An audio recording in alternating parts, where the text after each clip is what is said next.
Méditation du 9 août. Vous nourrissez-vous de déchets? Soyez intentionnel dans ce que vous vous dites lorsque vous allez mal. Citation de Valerie Burton. Quant à moi, pour un peu, mes pieds allaient fléchir. Il s'en est fallu d'un rien que mes pas ne glissent, car je jalousais les insensés en voyant la prospérité des méchants, a écrit le psalmiste. Psaume 73 et versets 2 à 3. Je confesse avoir moi aussi ressenti cette envie lorsque, pour diverses raisons émotionnelles, financières, professionnelles, j'ai eu l'impression de mal réussir dans la vie ou de subir les conséquences d'avoir agi avec droiture alors que ceux qui, à mon avis, ne l'avaient pas fait jouissaient des joies du succès. Se pourrait-il que j'ai été heureuse de voir Satan remporter une victoire sur un autre être humain à cause de l'envie que je ressentais par rapport à cette personne? Ça, ce serait être spirituellement perdu. Je n'ai peut-être pas encore compris moi-même à quel point mes pas ont glissé à cause de l'envie, mais Dieu oui, et je le remercie de toucher ma conscience par la puissance de son esprit. Ainsi, il m'aide à prendre conscience de ce problème. Avec l'équilibre des pensées qui vient avec l'âge et l'expérience, je peux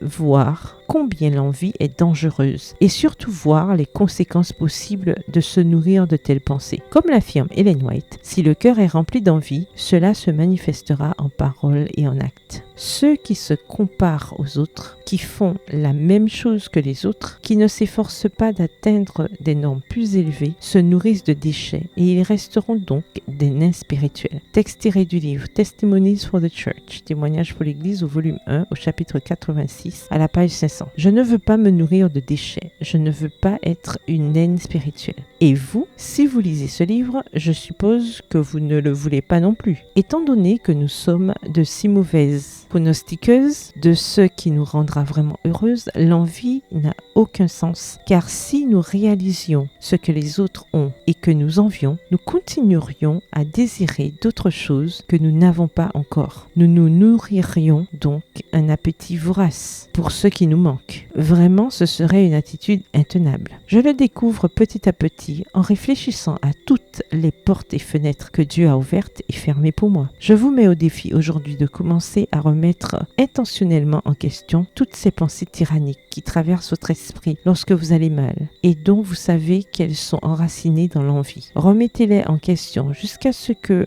vous les ayez bannies, convaincus qu'elles vous amènent à choisir des voies qui ne sont pas les vôtres. Ayez confiance en la façon dont Dieu dirige vos pas. Essayez de voir sa main dans les petits détails de la vie quotidienne. Et si Dieu vous dirige, pourquoi donc envier les autres? Seigneur, aide-moi à organiser mon agenda en fonction des plans que tu as pour moi et non en fonction des réalisations que je vois faire les autres. Peut-être que si je savais ce qu'ils cachent, je n'en voudrais même pas. Le verset du jour se trouve dans Proverbe 27, le verset 4. Mais qui tiendra devant la jalousie? Bonne journée, que l'Éternel vous bénisse.